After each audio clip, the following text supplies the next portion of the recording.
Hello, my name is Fiona Franchimon and I'm the proud owner of this #1 hairpin.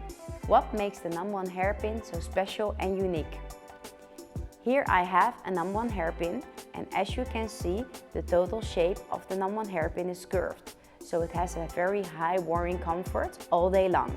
This is the way you should open the hairpin, and the amount of hair that will fall in the lock is the amount of hair you should take. It easily replaces 5 bobby pins for just one #1 hairpin. Also, the whole hairpin is round, so if you take it out in the evening, you don't have any marks or kinks, so you can easily switch to another hairstyle.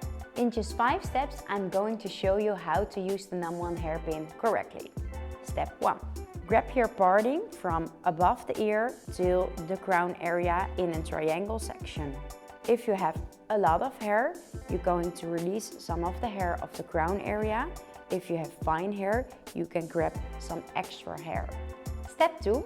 Grab your parting and just twist it around for 1.5 slides. Step 3. Place the #1 hairpin until this part over the twisted area. Step 4. Lower your hands and place the #1 hairpin in the opposite direction. Step 5. Easily slide with just one finger or thumb the #1 hairpin into the hair until it locks.